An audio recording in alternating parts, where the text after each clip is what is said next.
Hello folks, Brew here. Here's another in-bar modern format called Fiesta Spectacular. And yeah, buckle in. It's gonna be a bit shaky, but I think you'll manage. I think this is Grixis Delva against up against green-white tribal humans actually. So yeah, Steam Vents Foskawa that milled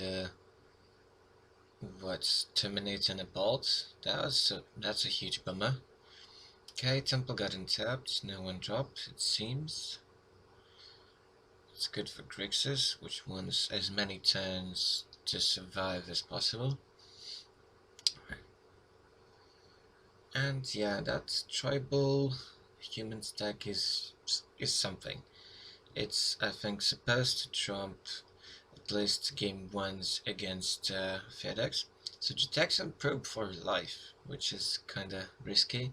So you see a bunch of captains, some pump spell, some lands, and I think more pesky 1 and 2 drops. I think a few too many lands perhaps. And then nothing that obscure just yet. It's been proxied with printouts, but I will try to make enough sense out of all of that and bring you coverage of some very sick turns that I really didn't expect to see out of that green-white deck. Okay, land number 2, perhaps that's a thicket. Yeah, I think it was thicket, captain, yeah.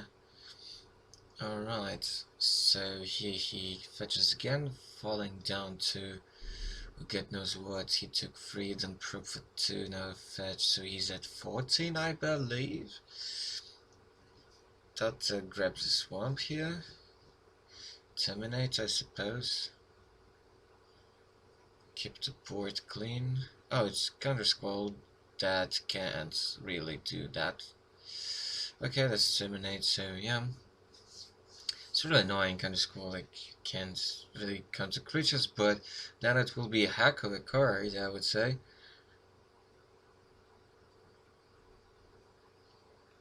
It would be just absurd. I think there's design space to actually make kind of a, essence scatter version of a counter squall. I think it will be playable. Although in modern at least, non-creatures are way more important as far as counter spells are concerned, because you have all the cuts and balls and terminates. Okay, we're in the first 3 plus a captain, so that's turn 3 for ya. So yeah, any removal would be good here. Though I'm not really sure if, let's say, you draw an electrolyze, do you just slam it on your own turn just to try to play around stuff, or wait till he tries to, use the first ability of the Warden to up it to F3/3. So that's kind of unknown. But yeah, 2 pretty important creatures down on the battlefield. Suppose you can probably call against commands. Shoot down a captain, I suppose, and then make him discard a card, for example. So let's see what the Grixis deck will do here. The Telva.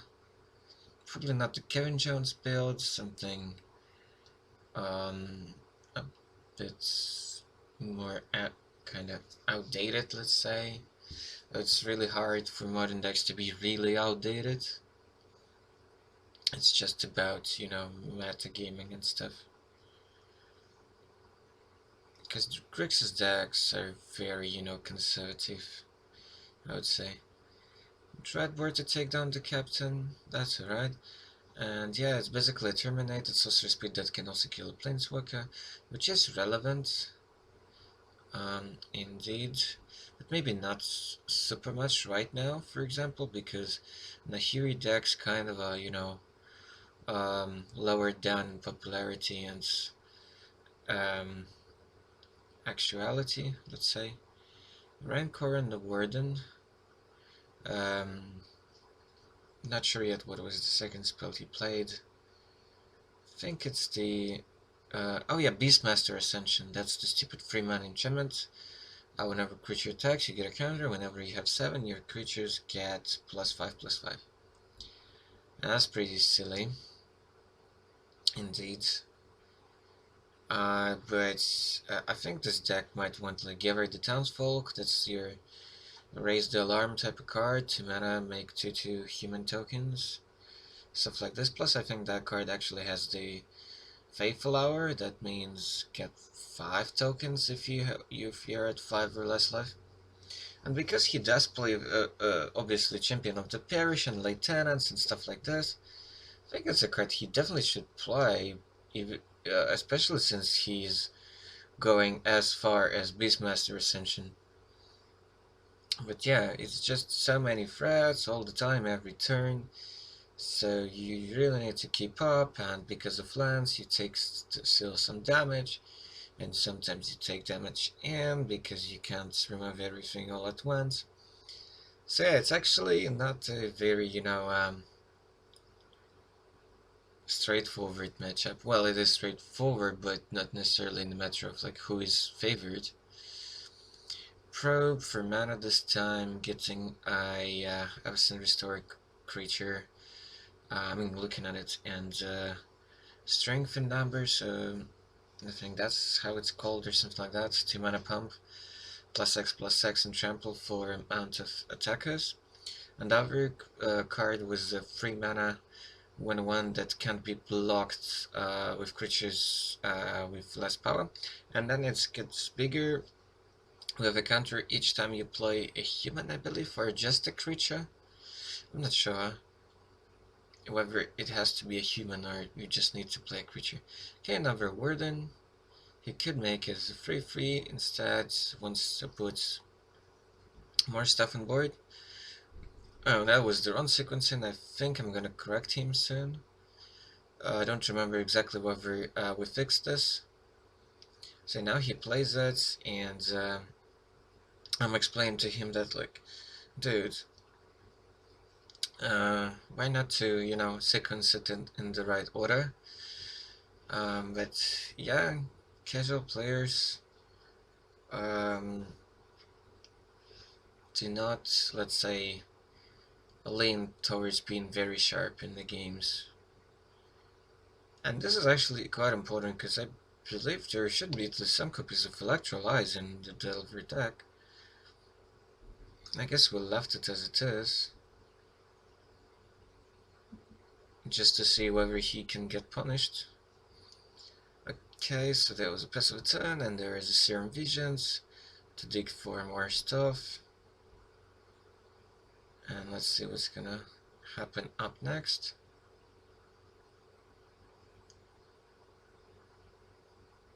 And if you wonder why the screen looks like a fog, well, the lights in the bar wasn't that great, as it normally is in a lot of bars.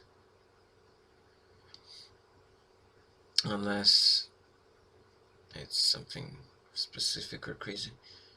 I suppose the Pyromancer was just drawn from the visions, otherwise he would probably, play the Pyro first. But yeah, Pyro could potentially help to stabilize, but the Grixis deck is really running out of cards and just really in the top deck mode at this point pretty much. Okay, this is another free drop. It's a guy that I believe makes a 1/1 human for tap, and then it's a 2/2 itself, and then with Fateful Hour you get a buttload of tokens for tap. I think that's the wording. So what was it? 5 tokens? No, your other creatures get +2/+2. Okay, sorry. Yeah, it's now I visualized it. Okay, he's cricketing with the team. And this is weird. I'm not sure why would he actually attack with the Warden here. Perhaps it's because Grixis had no cards in hand. That would make sense to me. You can't quite see it here, but I think Grix is just hellbent. So he couldn't block the tooth. Oh no, he could have, technically. But he decided not to, because he can chain like vision into some other spell and get a couple of tokens and, you know, try to get back into the game. So vision into some removal, like anything at this point. Cryptic command is quite okay here. So he put one on top, I think. Okay, so he's not quite hellbent, but I guess he's just simply super flooded. But that was just so ballsy to attack with the Warden here. It's like any instance and like a token and your Warden is doing nothing. It's just so ridiculous. And we don't see any dice on that first Warden, so that means is that um, it wasn't really pumped up. Okay, before combat. Well, he could have done that at instant speed. I don't know, like what's the reason to do it right now? But yeah, that's casual players for you. But I like the idea of like green-white tribals humans. But maybe I wouldn't do it like exactly green-white, but Warden is a pretty sweet one drop. For example, and then what else do you gain from having green in your deck? Well, you could run Tarma, but probably Tarma is not that great in this deck. What else? Some of the newer cards. Mayor of Averbrook is actually pretty spicy. And I actually didn't know whether I would in theory run Aver Vials in this deck.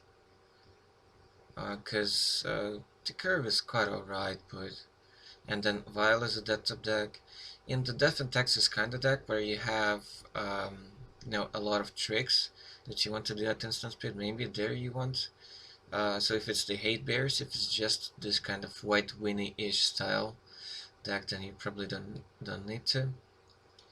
Okay, so this was an overwhelming position from which Delver couldn't really recover after flood and stuff. See you folks, goodbye.